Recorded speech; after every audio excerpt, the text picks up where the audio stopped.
Welcome all to the online lecture series on Transportation Engineering 1. Today we will be dealing with speed studies of Module 4. Myself, Carol Varghese, Assistant Professor, Civil Engineering Department, Jyoti Engineering College, Thrissur.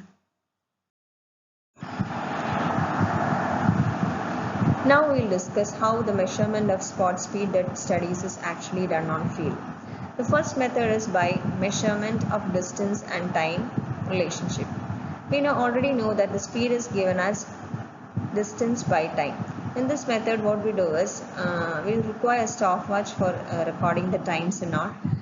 First, we will be selecting a study length. Over a length, we will be seeing what is the speed of the vehicle. Suppose if your study length is about 30 kilometers, at the end and start point of your study length, you will be having two reference lines. So you can see in the figure that there is a start timing and an end timing. The observer will be standing at the end portion of that section, and he will be seeing the vehicles which passes the first reference line at the start line. So the start point, you will be keeping a brightly colored reference post so that the observer standing at the end location can see when the car is crossing that particular reference line, which is the start line of that study length. So whenever he sees the vehicle crossing the start reference line, he switch on his stopwatch and the time starts running. By the time the vehicle reaches the end point, he will stop the stopwatch. That's how he is recording the time required by the vehicle to travel between your start and end sections of your study length. So if you already know that your study length is 30 kilometers, from the stopwatch measurements, you got what is the time taken by that vehicle to cross that study length. You know the distance and time, you can easily calculate what is the speed of that particular vehicle. So by this method, we can calculate what is the spot speed for different vehicles over the study length. It is not practically possible to measure each vehicle passing through that section. One or two you can leave, but mostly if you can sample it out. You take a sample of observations from your study length for a particular time, maybe a day or something, and you sum up all these spot speeds of all these vehicles to get your analysis results. This is how you do the spot speed studies, by using a stopwatch and using your distance speed time relationship.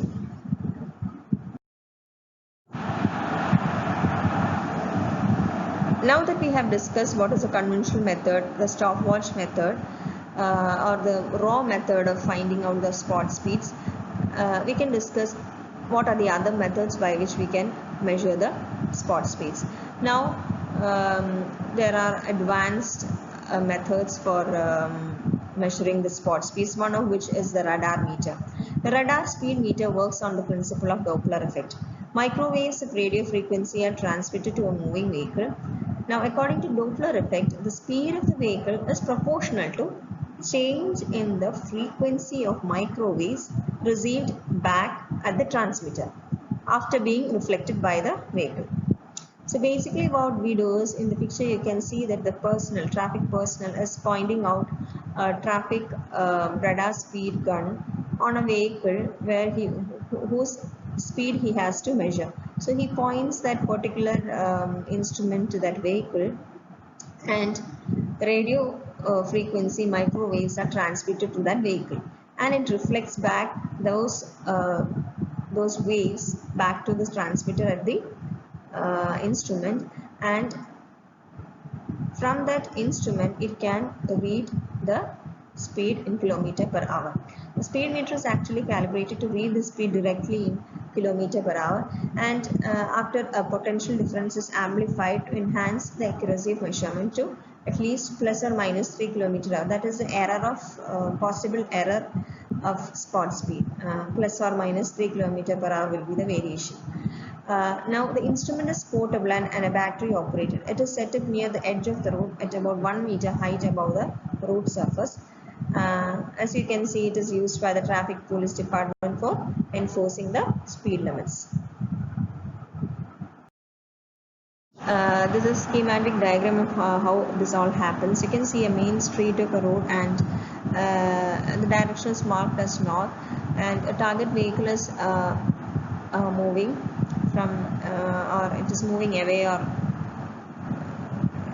we don't know in which direction it is going, but still if a person at that particular point, you can see that observer with radar, he holds this radar meter in his hand, and his wave, that radio wave is being transmitted as is put onto the target vehicle, and it is reflected back, and digitally the display is showing the speed in kilometer per hour.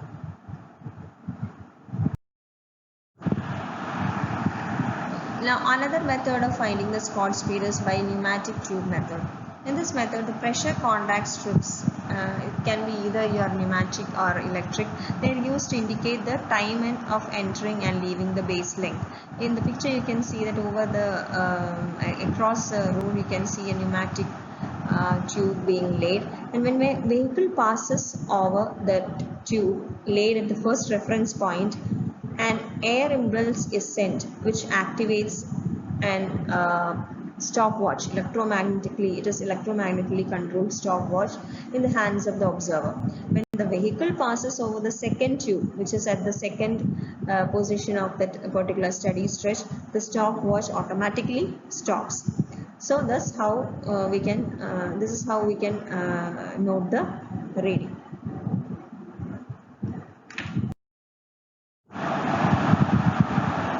Still another method of finding the spot speeds is by photographic methods. In a photographic way, with time-lapse cameras has been successfully used to determine spot speeds of vehicles even in crowded zones.